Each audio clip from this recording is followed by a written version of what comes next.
Assalamualaikum warahmatullahi wabarakatuh. Balik lagi di podcast Himanura Bersuara. Kesempatan kali ini kita bakal berbincang sambil ngabuburit ceritanya. Ngabuburit bareng Sekretaris Disperindak Kota Cilegon, namanya Pak Bayu Padatagama. Assalamualaikum warahmatullahi wabarakatuh. Waalaikumsalam warahmatullahi wabarakatuh. Jadi gini Pak, kita sebagai mahasiswa yang dimana dalam lingkup Fakultas Ilmu Sosial Ilmu Politik, ini kan kita berbicara mengenai isu yang terkini, yaitu terkait perekonomian. Dimana isu-isu ini menjadi salah satu isu utama di bulan Ramadan ini sepertinya. Dimulai dari adanya kenaikan BBM, kemudian adanya perekonomian yang dimana itu kebutuhan pokok itu tuh pada naik semua Pak harga-harganya. Nah, saya sebagai mahasiswa juga ada begitu keresahan yang dialami oleh kita semua di sini, baik dari institusi dosen, kemudian masyarakat, bahkan pemerintah lainnya pun mungkin ada sempat keresahan tersebut gitu. Kalau menurut pandangan Bapak selaku Sekretaris Disperindak Kota Cilegon, itu seperti apa sih Pak menanggapi adanya keresahan isu tersebut gitu Pak? Ya, baik, terima kasih. Ini yang luar biasa ya. Sementara yang pertama tentunya ucapkan Assalamualaikum warahmatullahi wabarakatuh. Waalaikumsalam. Dan selamat menjalankan ibadah puasa. Bentar lagi, beberapa jam lagi nih kita akan berbuka puasa ya. Betul. Makasih Dedapa ya dari Unsera ya, dari Unsera.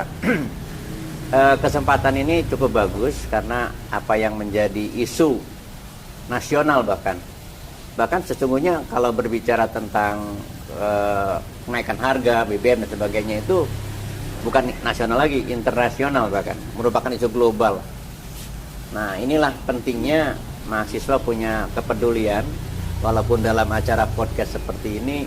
Tetapi ini penting untuk menyampaikan kepada masyarakat terkait dengan peranan akademisi dalam menjembatani informasi-informasi yang harus sampai ke publik ya.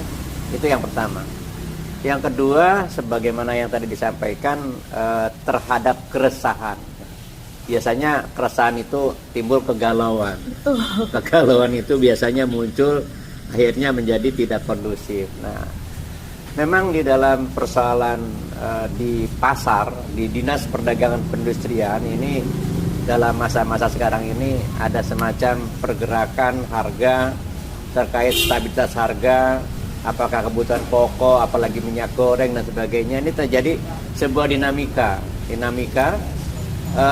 Tetapi dinamika ini yang paling pasti adalah sebuah pengaruh dari perkembangan minyak dunia, termasuk kurs dolar, termasuk di nasional dan akhirnya ke regional, ke daerah gitu. Dan seperti kita ketahui bersama bahwa seluruh Indonesia dari Sabang sampai Merauke itu biasanya menjelang Idul Fitri, menjelang bulan puasa itu ada demand, ada demand itu artinya tingkat penawaran masyarakat tinggi, barang langka. Terjadi satu situasi yang tidak kondusif. Dan ini sudah terjadi sebetulnya kalau berbicara tentang stabilitas harga, ini semenjak 4 bulan yang lalu sebetulnya. Berarti itu terutama minyak, sebelum Ramadan berarti ya Pak? Ya, jadi untuk minyak ini sebetulnya 4 bulan yang lalu. Tetapi untuk kebutuhan pokok yang lainnya sudah mulai merangkak naik sekitar menjelang bulan puasa. Gitu ya, bulan puasa. Nah terus sedikit tambahan bahwa di dalam tugas kami di Dinas Perdagangan Perindustrian ini adalah bagaimana meyakinkan kepada masyarakat terutama tentang ketersediaan bahan kebutuhan pokok, ketersediaan dan keterjangkauan. Nah, ya ketersediaan ini barangnya ada, apakah masyarakat mampu membeli. Kemudian selain ketersediaan dan kesiapan barang kebutuhan pokok, ada juga harus aspek yang terpenting ini, yaitu kestabilan harga. Karena kalau barang ada, pembeli ada, tetapi kemudian harganya tidak stabil, ini juga menjadi persoalan. Nah, seperti kemarin Pak Presiden kan memberikan subsidi kepada masyarakat terkait dengan fluktuasi perkembangan harga minyak yang cukup tinggi. Iya. Seperti itu. Ada yang lain nggak? Iya, mengingat ketika adanya isu bahkan untuk masyarakat tersendiri itu kan ada BLT dari presiden juga. Iya. Kurang lebih sebesar 300.000 ya Pak, benar ya? Iya, betul. Itu tuh ada kriteria nggak sih sebenarnya Pak untuk penerima BLT tersebut? Gitu? Ya, jadi gini, ini kan dalam rangka kestabilan harga, ketersediaan dan keterjangkauan, ya. Nah, berbicara keterjangkauan ini sebetulnya ini kita fokus kepada minyak misalnya. Iya. Ini kan persoalannya di minyak nih. Minyak curah aja, minyak goreng ini kan jadi sekarang luar biasa pergerakannya. Padahal sesungguhnya sudah ada head ya. Head itu harga eceran tertinggi. Tetapi di tingkat pasar ini bermacam-macam harganya. Iya. Apalagi harga kemasan itu sudah dilepas harganya, itu tergantung mau jual berapa gitu. Nah, disinilah ada ketidakstabilan masyarakat yang kelas menengah ke bawah sulit untuk mendapatkan itu. Akhirnya kemudian sebetulnya ketika ada harga eceran tertinggi itu pemerintah pusat telah mensubsidi kepada pabrik. Kepada pabrik harganya, misalnya harga pabrik itu minyak eceran ya, itu misalnya 12.000 disuplai, disubsidi, jadilah harga 14.000. Nah, tetapi kemudian ketika dari pabrik ke agen ke eceran itu sudah berbeda harganya. Inilah persoalan yang muncul. Nah, sehingga upaya demi upaya telah dilakukan. Yang terakhir adalah BLT, bantuan subsidi kepada pedagang kaki lima atau kepada masyarakat yang berusaha seperti menggunakan minyak goreng seperti gorengan-gorengan, apalagi bulan puasa seperti ini. Nah, kepada siapa? Nah, kepada siapa ini memang tugasnya adalah dinas sosial. Karena dinas sosial ini dia mempunyai database warga masyarakat yang betul-betul mendapatkan yang berhak mendapatkan bantuan 300.000 itu. Nah, tapi di sana dikhususkan. Jadi bukan oleh Desperindak. Bantuan itu dari pemerintah pusat tidak kepada Desperindak, tapi kepada dinas tertentu yang dia punya database. Tentunya masyarakat yang mendapatkan 300.000 ini adalah yang berusaha berdagang. Dan sebetulnya itu Pak Jokowi saya pernah berbicara, saya pernah melihat, mendengar bahwa itu diperuntukkan kepada pedagang-pedagang yang seperti pedagang kaki lima yang menggunakan minyak sebagai satu bahan kebutuhan pokok untuk menggoreng dan sebagainya gitu. Seperti itu. Lalu kemarin juga saya sempat membaca di beberapa berita lokal itu kan ada beberapa stakeholder yang melakukan adanya operasi pasar. Operasi pasar. Betul ya. Itu berarti bagaimana tuh Pak? Ya, jadi gini, upaya demi upaya, ketika demand, ketika barang langka, kebutuhan masyarakat banyak, ini harga tinggi, itu ilmu ekonomi lah. Sudah mungkin di kampus sudah diajarkan gitu ya. Jadi barang langka, peminat banyak, harga akhirnya menaik tinggi. Sebetulnya terkait dengan minyak ini menjadi tanda petik ya, dalam tanda petik menjadi isu yang luar biasa sekarang. Pihak kepolisian, dari Polri, dari TNI, dari BIN bahkan itu sedang mencari nih. Sedang mencari, dikhawatirkan ada penimbun-penimbun, tapi insya Allah di Cilegon aman. Di Cilegon ya. aman. Cilegon aman terhadap masalah-masalah seperti itu. Walaupun memang ketersediaan minyak curah ini agak melambat dalam pergerakannya. Nah, terkait dengan program yang kedua daerah, ini adalah program yang namanya operasi pasar. Jadi operasi pasar itu dapat dilakukan jika di pasar, baik pasar modern atau pasar tradisional, pasar rakyat atau retail, terjadi kelangkaan, terutama di pasar rakyat, maka jenis barang apa yang langka? Maka disitulah ada operasi pasar. Nah, mekanisme operasi pasar itu kami bekerja sama dengan Bulog, misalnya minyak. Kita minta ke Bulog atau ke pabrik minyak. Ayo kita operasi pasar. Artinya kita memberikan fasilitas untuk menjual dengan harga sesuai dengan harga eceran terendah. Nah, inilah yang disebut operasi pasar. Jadi bukan berarti kami punya anggaran kemudian disiapkan beras, kopi, gula, susu, minyak, kemudian digratiskan, enggak gitu loh. Artinya kita membantu untuk menjualkan pengusaha-pengusaha, tetapi dengan harga yang harga sesuai, bukan harga pasaran gitu. Nah, itulah operasi pasar. Nah, operasi pasar yang sudah dilakukan ini alhamdulillah sudah berjalan di beberapa kecamatan, baik Kecamatan Cibeber, Kecamatan Purwakarta, Kecamatan Citangkir, Kecamatan Cilegon dan sebagainya. Ini sudah kita sebelum bulan puasa bahkan melaksanakan operasi pasar. Dan insya Allah nanti dalam waktu dekat juga kita akan mengadakan operasi pasar menjelang sekitar seminggu atau 2 minggu sebelum Lebaran lah. Sebelum Lebaran kita akan mengadakan operasi pasar lagi. Tetapi ini kelihatannya operasi pasar mengarahnya ke minyak ini. Lebih ke minyak berarti, Lebih Pak? ke minyak karena 11 komoditas yang pokok yang menjadi kalau dari awal tadi galau ya, resah betul. ini kan minyak gitu. Minyak ini yang menjadi resah gitu kan. Dan insya Allah dalam waktu dekat mudah-mudahan seminggu sebelum Lebaran kita ada operasi pasar lagi. Kemudian kami tambahkan bahwa kenapa di Cilegon relatif stabil lah, karena belum terlihat sebuah kejadian panik buying gitu loh. Panik buying itu gini. Jadi kalau ada semua kebutuhan minyak, nggak tahunya antri panjang gitu.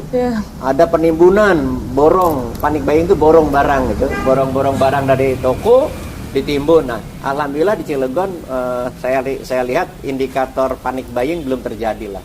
Sehingga masih stabil, tidak seperti daerah-daerah lain sampai ada yang pingsan, meninggal dunia, ada yang rebutan. Dan Cilegon alhamdulillah karena kami di Cilegon di Sperindak kerjasama dengan pihak kepolisian, dengan TNI dan dengan industri, dengan retail juga selalu melakukan upaya-upaya bagaimana mengatasi hal-hal seperti ini. Dan tidak mungkin bisa sendirian pemerintah daerah, pasti dengan yang lain gitu. Iya. Jadi teman-teman, dari segi pemerintah kita pun sudah menyiapkan dan bekerja sama ya Pak? Iya, betul. Sudah bekerja sama dengan beberapa instansi, baik stakeholder swasta maupun instansi dari pemerintah tersebut terkait adanya keresahan dari masyarakat, yaitu langsung kepada kenaikan harga barang pokok. Tapi saya sempat menyinggung sebelumnya Pak, saya sempat bersuara di Twitter itu banyak banget ketika masyarakat baik di Cilegon tersendiri maupun di Serang itu kenapa pada ada istilah katanya suuzon kepada pemerintah terkait adanya itu Pak. Ya, jadi gini, ini memang harus kita sekarang kan keterbukaan publik ya terkait dengan adanya kecurigaan ya, kecurigaan kepada mekanisme yang dilakukan oleh pemerintah terhadap sebagai tanggung jawabnya terhadap melindungi masyarakat, memberikan jaminan kepada masyarakat. Jadi begini, inilah persoalannya ketika ada beberapa hal yang terkait dengan kebijakan yang disebut dengan otonomi daerah. Sebenarnya yang diharapkan dalam prinsip-prinsip dasar otonomi daerah itu, daerah diberikan kewenangan sepenuhnya untuk mengatur dirinya sendiri. Contoh, di dalam penentuan head saja, harga eceran tertinggi komoditas minyak goreng curah misalnya, itu bukan wali kota yang mengatur. Bukan wali kota yang atau bukan gubernur yang mengatur itu yang mengatur Menteri Perdagangan. Jadi inilah kemudian ketika pemerintah pusat mengatur head segini nih. Nah, seluruh Indonesia harus mengikuti. Inilah persoalannya, sehingga berbicara isu sentralnya adalah berbicara minyak. Minyak ini luar biasa karena yang dicurigai masyarakat memang ada benarnya menurut saya. Karena apa? Karena begitu harga eceran tertinggi minyak curah dikeluarkan dan minyak kemasan, karena minyak ada dua ya, minyak curah dan minyak kemasan. Ada yang premium, ada yang middle dan sebagainya. Yang diatur oleh pemerintah adalah minyak yang curah dengan harga head, harga tertinggi 14.000. Nah, minyak kemasan dilepas kepada pasar, kepada pabrikan, kepada produsen untuk terserah mau jual dengan harga berapa. Yang penting masyarakat mau atau mampu tidak membeli. Inilah terjadi kekacauan. Kekacauan yang terjadi hingga Presiden marah kan. Presiden marah terhadap persoalan-persoalan ini. Kenapa minyak ini menjadi satu isu sentral? Karena memang dibutuhkan di setiap lini kehidupan masyarakat. Betul. Restoran dari pengusaha besar, menengah sampai pengusaha kecil, gorengan segala macam itu menggunakan minyak gitu. Nah di sini kemudian seperti yang tadi Mbak Dava sampaikan bahwa ada kecurigaan, ada macam-macam dan sebagainya, itu memang itu munculnya seperti itu. Nah disinilah peranan pemerintah daerah untuk meyakinkan kepada masyarakat yang terpenting adalah ketersediaan dulu nih. Ketersediaan, keterjangkauan, dan jaminan stabilitas harga. Yang disebut stabilitas harga itu jangan hari ini harganya sekarang, besok melonjak tinggi. Ya. Tidak begitu. Bahkan kami di Desperindag itu setiap hari ada di Facebook Desperindag gitu, selalu memberikan informasi kepada masyarakat. Ada 42 jenis komoditas yang kami informasikan harga hari ini dan harga kemarin. Kalau ada kenaikan, kalau ada penurunan, itu kami open, kami buka supaya masyarakat juga tahu gitu ya. Oh harga minyak sekarang menurun, harga minyak naik, ada nggak barangnya dan sebagainya gitu ya. Nah kami informasikan itu. Jadi inilah memang betul tadi ada semacam trans yang turun dari masyarakat ya, trans yang turun dari masyarakat kepada pemerintah, karena memang tadi urusan-urusan yang masalah-masalah harga tertinggi, harga terendah dan sebagainya itu pengaturannya memang dari pusat. Iya. Jadi otonomi daerah kita ini memang agak bingung juga, tapi mudah-mudahan lah ada perubahan-perubahan sistem. Makanya Pak Jokowi sebagai kepala negara, kepala pemerintahan agak sedikit naik marah kepada menteri-menterinya. Itulah situasi yang ada, dan ini akan berdampak juga Pak. Dan yang sekarang yang paling penting adalah kami di Desperindag ini menghadapi Idul Fitri. Ini kami sudah mempersiapkan, baik itu operasi pasar, baik itu stabilitas harga, ketersediaan harga, distribusi barang, itu semua kami pantau, kami kendalikan. Dan mudah-mudahan di Cilegon tidak seperti daerah lain lah. Jangan sampai pada Idul Fitri mau beli beras aja susah. Betul. Alhamdulillah sekarang sih masih banyak beras ini. Masih banyak. Tadi sempat disinggung ya Pak terkait operasi pasar yang bakal dilakukan menjelang Idul Fitri. Iya. Itu bentuknya seperti apa sih Pak? Iya. Jadi ini akan kami rencanakan. Pertama adalah kita kerjasama dengan PT Sargon ya, pabrik minyak yang di Cilegon. Kita kerjasama di situ. Kemudian kita juga kerjasama dengan retail, toko-toko modern untuk bisa mengeluarkan barang-barangnya yuk kita jual dengan harga net yang baik, yang benar. Dan tentunya ini terbatas, memang tidak bisa mencukupi semuanya. Paling tidak kita melakukan upaya-upaya membantu masyarakat. Nah, kemudian selain itu juga, terutama ini Polres juga bagus. Kemarin mengadakan vaksin, memberikan gratis minyak dan sebagainya, itu juga pola-pola yang dilakukan dalam rangka membantu masyarakat. Kemudian kita juga di pasar tradisional, atau kami menyebut pasar rakyat, karena Desperindag Cilegon ini punya 4 pasar rakyat. Di Keranggot, di Blok F, di Merak, dan Cigading. Nah ini pasar rakyat inilah kemudian yang diminati oleh menengah ke bawah, dan memang ada perbedaan dengan retail atau toko modern seperti Alfamart, Indomaret ya. Banyak orang berbondong-bondong ke pasar rakyat karena memang pasar rakyat itu identiknya bisa tawar-menawar. Iya, betul. Tapi kalau ke Indomaret nggak tawar-menawar lagi gitu ya. Langsung deal aja, langsung bayar. Nah disinilah kemudian kami konsentrasi kepada pasar rakyat. Terutama sekali kami pantau kalau ada semacam tidak stabil harga, misalnya harga cabai naik tinggi, harga cabai rawit naik tinggi. Apa penyebabnya? Biasanya di distribusi. Pada jalur distribusi ada masalah.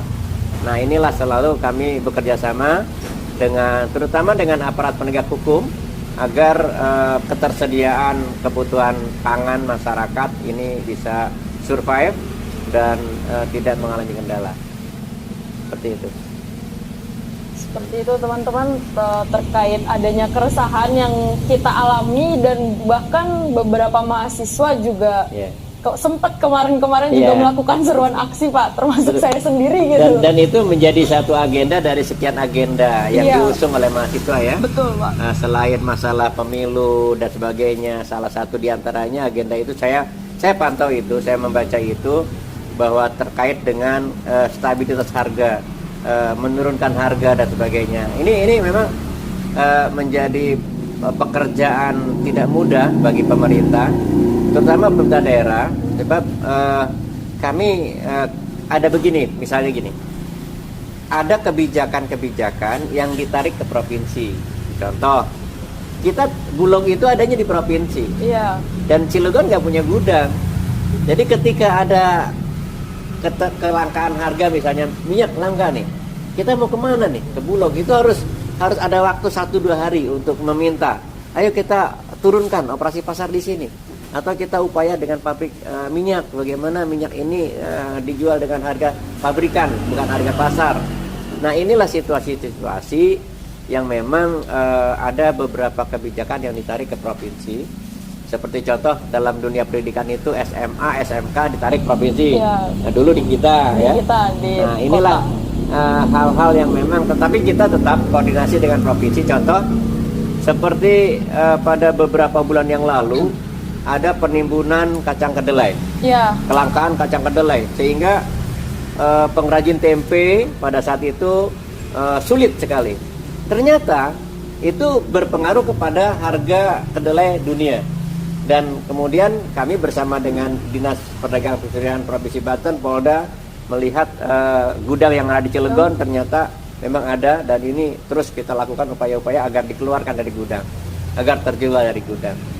Jadi Dinas Perdagangan Perindustrian memiliki peran penting di dalam bagaimana memberikan jaminan kepada masyarakat agar mereka ketersediaan barangnya, kebutuhan pokoknya ada. Seperti itu. Ya. Mungkin pertanyaan terakhir kali ya Pak. Nggak apa-apa, terus aja nggak apa-apa. Pak. Sampai maghrib. Boleh. Nggak apa-apa. Ya. Pertanyaan terakhir atas nama mahasiswa kali ya Pak. Harapan dari Bapak selaku instansi pemerintah terkait mahasiswa yang dimana dituntut harus peka terhadap isu nasional. Betul. Jadi begini, harapan kami sangat senang kepada teman-teman mahasiswa, dari kami mahasiswa, karena di dalam progresivitasnya cukup tinggi, daya nalarnya cukup tinggi, dan berakademisi, gitu kan. Nah, ada satu pola yang memang bisa dilaksanakan secara aktual. Kita kan mahasiswa itu biasanya memiliki konsep-konsep yang strategis, gitu ya. Nah, di Disperindag itu terkait dengan masalah perlindungan konsumen.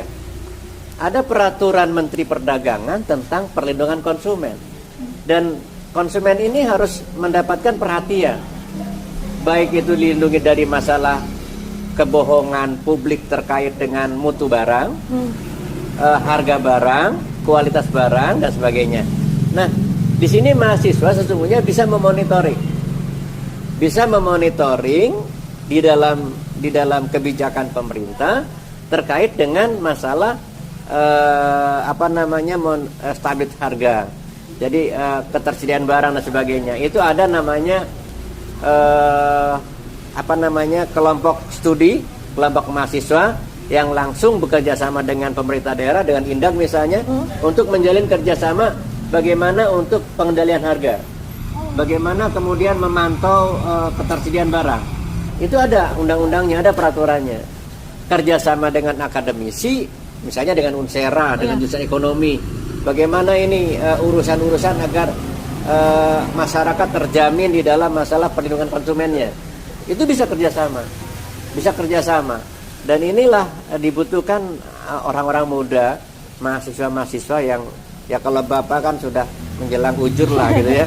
Artinya mahasiswa ini masih fresh pemikirannya, masih banyak peluang-peluang, dan kita apalagi sekarang Cilegon masuk kepada satu zona Cilegon Smart City ya. Cilegon itu Smart City. Dengan cara aplikasi, dengan cara apapun, jadi diharapkan mahasiswa bisa berkontribusi langsung kepada kami, membuat kerjasama dengan kami dalam rangka misalnya perlindungan konsumen. Itu bisa. Sebab ini bukan hanya kebutuhan pangan saja. Contoh gini, masalah timbangan. Timbangan itu kan banyak kecurangan-kecurangan. Kita kerjasama, bagaimana caranya agar teranya bagus dan sebagainya. Jadi mahasiswa ini kami harapkan bisa secara aktual, beraktualisasi secara nyata untuk datang kepada kami untuk bekerja sama. Bukan hanya dimonopoli oleh LSM saja atau ormas saja. Komunitas mahasiswa, badan eksekutif mahasiswa itu juga bisa melakukan kerjasama langsung kepada kita, karena saya yakin di perguruan tinggi itu ada ada prinsip bakti masyarakat itu. Ada. Apa namanya saya nggak tahu. Ada pengabdian masyarakat. Pengabdian masyarakat, saya sudah lama tidak kuliah jadi tidak tahu. Jadi dalam rangka pengabdian masyarakat, konteks langsung bidang ekonomi dengan Disperindak. Ayo kita buatkan bentuk kerjasama ke depan, sehingga ini masyarakat, akademisi bisa secara kritis. Kami berterima kasih mahasiswa berkritis seperti itu, bagus, harus terus dikembangkan gitu. Seperti itu. Oke teman-teman, dari tadi pun kita sudah di part 1 ini, part 1 mengenai isu-isu nasional yang mungkin udah memasuki isu yang internasional ya, terkait ketahanan pangan ya Pak, ya, betul, kebutuhan pokok juga. Ini part 1 kita buat dari suara dari instansi pemerintah, dari Sekretaris Disperindak Kota Cilegon. Tenang aja teman-teman, Himanura di sini memfasilitasi untuk semua pihak, baik pihak masyarakat, pemerintah, perusahaan maupun mahasiswa seperti kita pada umumnya. Mungkin itu saja di episode kali ini. Sampai jumpa lagi di podcast Himanura Bersuara. Assalamualaikum warahmatullahi wabarakatuh. Waalaikumsalam warahmatullahi wabarakatuh.